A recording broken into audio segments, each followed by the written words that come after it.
ভারত বাংলাদেশের যে আমরা প্রতিবেশী, এই প্রতিবেশীর কিন্তু সম্পর্কে ডিভোর্স হতে পারে না। ইসলামের নামে যারা রাজনীতি করেন, গত নির্বাচনে তারা ভোটের বিনিময়ে মানুষকে বেহেশত দিয়েছেন। আমরা দেখেছি মাননীয় স্পিকার বিড়ির শুকটানের মধ্য দিয়েও তারা বলেছে যে সকল পাপ মওকুফ হওয়া যাবে। এবং এই শতাধিক জায়গায় যে হামলা হচ্ছে, যে মাফিয়া তন্ত্র শুরু হয়েছে, যে সন্ত্রাস তৈরি হয়েছে, এখনই বন্ধ করতে হবে। আপনি নির্দেশনা দেন, আপনাদের নেতাকর্মী যারা আছে, জনাব তারেক রহমান, তাদেরকে আপনি সুস্পষ্ট নির্দেশনা দেন, এই সন্ত্রাসবাদী রাজনীতি বাংলাদেশে চলবে না। অনতিবিলম্বে এই খুনের রাস্তা যদি পরিহার না করেন, একই পন্থায় যদি হাঁটতে থাকেন, এই দিল্লি মুম্বাই আপনাদেরও পাঠানো হবে। পরিণতির জন্য অপেক্ষা করে 5 বছরে টিকে থাকতে পারবে না। বর্তমান ক্ষমতাসীন দলের অঙ্গ সংগঠন সন্ত্রাসী যুবদল কর্তৃক নৃশংসভাবে গাইবান্ধায় সাইফুল্লাহকে হত্যা করা হয়েছে। রাজনীতিতে এক নতুন মেরুকরণ। এবার সরাসরি যুবদল ও বিএনপির বিরুদ্ধে যুদ্ধাংদেহী অবস্থানে ছাত্র শিবির। দেশে অপরাজনীতি এবং গুম-খুনের তীব্র সমালোচনা করে বিএনপিকে কঠিন হুঁশিয়ারি দিলেন ছাত্র শিবিরের কেন্দ্রীয় নেতারা। তাদের দাবি, নিজেদের দলীয় নেতাকর্মীদের নিয়ন্ত্রণ করতে সম্পূর্ণ ব্যর্থ হয়েছে বিএনপি। গাইবান্ধায় শিবির নেতা হত্যার ঘটনায় ফুঁসে উঠেছে সংগঠনটি।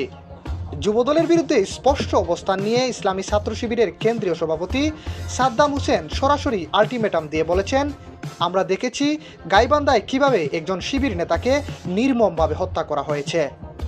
স্পষ্ট বলে দিতে চাই, অবিলম্বে যুবদলের সন্ত্রাসীদের গ্রেপ্তার করে আইনের আওতায় না আনলে এদেশের জনগণকে সাথে নিয়ে বিএনপিকে রাজপথেই রুখে দেওয়া হবে।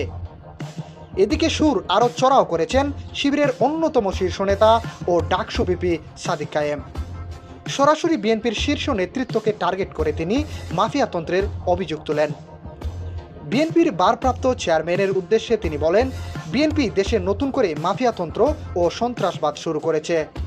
আমি জনাব তারেক রহমানকে বলতে চাই, অবিলম্বে আপনার নেতাকর্মীদের নির্দেশনা দিন যে দেশে আর কোনো মাফিয়াতন্ত্র ও সন্ত্রাসবাদ চলবে না।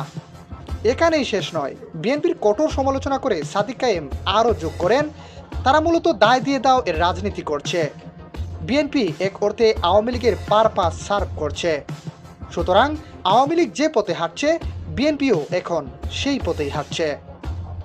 আওয়ামী লীগ সরকারের পতনের পর যখন জাতীয় ঐক্যের কথা বলা হচ্ছিল, ঠিক তখনই শিবির ও বিএনপির মধ্যকার এই চরম বিরোধ দেশের রাজনীতিতে নতুন এক ঝড় তুলেছে।